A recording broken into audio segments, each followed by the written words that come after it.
నూతన వధూవరులను ఆశీర్వదిస్తూ ప్రధాని మోదీ నుంచి లేఖ అందడంతో ఆ కుటుంబంలో ఆనందం వెల్లివిరిసింది. మహబూబాబాద్ జిల్లా బయ్యారం మండలం కేంద్రానికి చెందిన శివకుమార్ మే 23న వివాహం చేసుకున్నాడు. తన వివాహానికి రావాలని ఆహ్వానిస్తూ ప్రధాని మోదీకి లేఖ రాశాడు. దీనికి బదులుగా నూతన జంటను దీవిస్తూ పీఎం ఆఫీస్ నుంచి లేఖ వచ్చింది. మీరు నిండు నూరేళ్లు కలిసిమెలిసి ఉండాలని, ఆయురారోగ్యాలతో వర్ధిల్లాలని కోరుకుంటున్నానంటూ ఆశీర్వదిస్తూ మోదీ లేఖ పంపారు. అది చూసిన నూతన జంట ఆనందంలో మునిగిపోయారు. సామాన్యుడి పట్ల మోదీ చూపిన ప్రత్యేక శ్రద్ధకు జిల్లా ప్రజలు ఆశ్చర్యం వ్యక్తం చేశారు.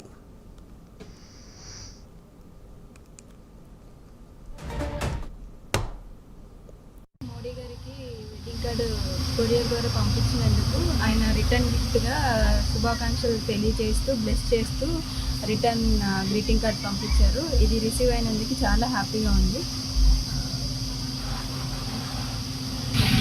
ఇది పంపించినందుకు వారికి కూడా నా తరపు నుంచి, మా ఫ్యామిలీ తరపు నుంచి, అందరి నుంచి కృతజ్ఞతలు తెలియజేస్తున్నాము. ఏప్రిల్ 20వ తారీఖు మోడీ గారికి పెళ్లి శుభలేఖ పోస్ట్ చేయడం జరిగింది. ఆయన దగ్గర నుంచి మాకు నిన్న అనగా 5వ తారీఖు జూలైన మాకు గ్రీటింగ్స్ ఆయన దగ్గర నుంచి మాకు ఈ కార్డు గ్రీటింగ్స్ ద్వారా రావడం జరిగిందండి. పోస్ట్ ద్వారా ఈ కార్డు రావడం మాకు చాలా సంతోషంగా ఉంది. స్వయాన సిగ్నేచర్ చేయడం మాకు చాలా సంతోషం అనిపించింది. మోడీ గారికి